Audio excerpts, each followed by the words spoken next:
بسم الله الرحمن الرحیم. موږ په تیر درس کې چې دی دال، ذال، را او زا دا ټکي ما اخیستي وو. دا درس هم ویلی و. نن راځو نوي درس ته. نوی درس چې دی زموږ د سین نه شروع کیږي. نو راځو تلفظ ته. سین، شین. سین باندې ټکي نشته دی او په شین باندې بیا درې ټکي دي.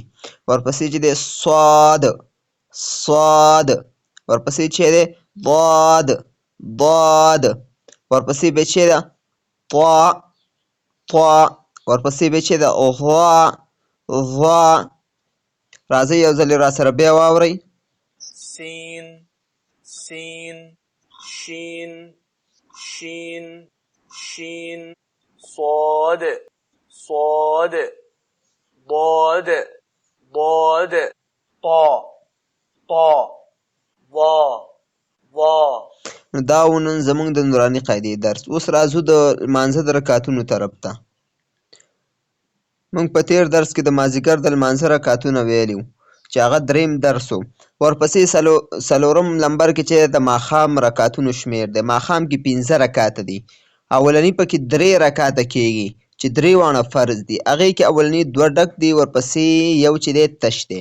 ورپسې 2 رکعته سنت دي چې هغه دواړه ډک دي. او تاسو دا قاعده ما ویلې وه چې سنت نوم یا د نفل نوم هر چېرته اخیستل کېږي دې کې به صورت لوستل کېږي، یعنې دا ټول رکعتونه به څه وي؟ ډک به وي.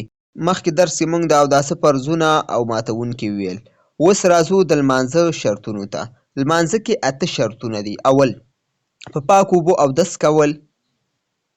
که پاکې اوبه نه وي بیا په پاکه خاوره باندې تیمم وهل. دویم، له هر ډول مردارۍ څخه کالي پاکول، یعنې پاک کالي اغوستل. دریم، له هر ډول مردارۍ څخه د لمانځه د ځای پاکوالی، کوم ځای کې چې لمونځ کوې د هر ډول د مردارۍ څخه به پاک وي. څلورم، له هر ډول مردارۍ څخه د بدن پاکوالی. پنځم، د عورت پټول. عورت د نارینه چې دی د نامه نه لاندې تر زنګنونو پورې او د ښځینه بیا ټول بدن عورت دی. شپږم، قبلې ته مخ کول. اووم چې دی نیت کول په لمانځه کې دی.